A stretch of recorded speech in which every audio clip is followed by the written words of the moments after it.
نه نه دیگه رفت کارا نکنین دوستا و وطندارا و هموطنا و یا کسی که دوست دارن آقای نجاتی رو دیگه باید تسکت احساساتش بازی نکنن. البته من شخصا خودم این گپ هم میگم، کل ما افغان هستیم، بیادر هستیم، فرق نمیکنه که از هر جای افغانستان باشیم، باز هم افغان هستیم، برادر هستیم. اون دیگه ادا دوستاوی قادری اون زیاد کلمه را دوست میده کرد. دارن. خب من هم اشناسمش منطقه بعد گپ یعنی هستیم کلمه را ادا بخاطر قادری میده کرد. لالا اینه لالا جاویده دیدم کلمه دیدم ری دیدم دیدم اون دیدم خمپر او دیدم میده لایف کرد. تخو ما ندیدم ولی دم فیسبوک ها و تیک تاک ها و جای دیدم. منطقه نکو تو بر خود ضرر رسانده میری، نکو می کارا را. کد زندگی ما بازی میگه. ادا قادری آمد گفت که برای چرا کم پیشنهاد نیتی بیا برات بدم. اما خب ما سعی کردم آجا سعی کردم. مرا گفت که بیا که برات نیاد بدم چرا کم پیشنهاد خاطر از نیتی سبو گپ برام. خودت است نجاتی جان، حال در تیک تاک نام خدا شهرت کشیدی، اونم دوستا و یا میخواین که فالوور جمع کنن یا دیگه اونتا نکو این کارا نکو، بر خود ضرر نرسان. فهمیدی؟ و خاطر حال در شفاخانه هم هستی نجاتی جان، برو آرام کره خانه برو بخیر، شب نوقت شب هم است و خانه کام است.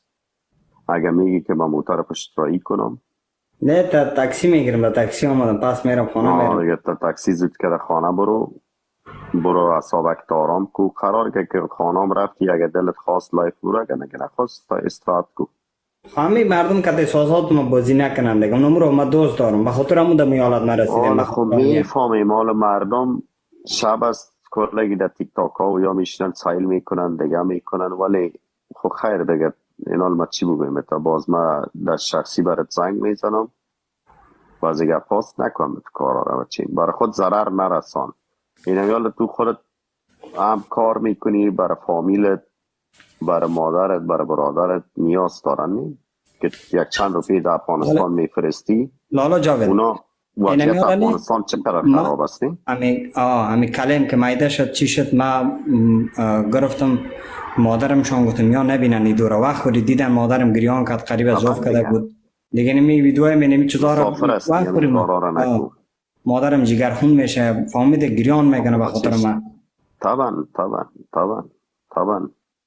این کارا را دیگه نکو، بخی برو خانه که برو بخیر در تکسی. لالا جاوید امیانیه که زنگ ما جواب بدم من در تیک تاک همین چیزا سوشال میدیا نیستم کتم گرد دوستانه که باش دوستانه ما گفتم که تاسم آمده دوستانه باش مرا گفت دوستانه باش ما گفتم که دوستانه هستم. وقتی که مرا جواب نمیده یک دقیقه ویری میایم در تیک تاک درد دل میکنم یک خواندن میمونم میایم مردم که احساساتم بازی میکنه کله مرا خراب میکنه که من دست مرشی آمد تنگ آمدم میکنم. نه این کار به خود نکو، برای خود ضرر هستی، کار نکو. جوان هستی هنوز بسیار، سن سالت هنوز قدر کلان هم نیست، نکوی کارا را. عیف میشی جانم دیگه فهمیدم دیگه بخیر برو. من میرم دیگه خانه میرم دیگه وضعیتم خراب است دستم هم زیاد سوق داره دیگه میرم خانه بخی دلم زیاد خون زایه کم سس شده رای دلم. نه خود چیز نکوی قرار برای خود ضرر نرسان.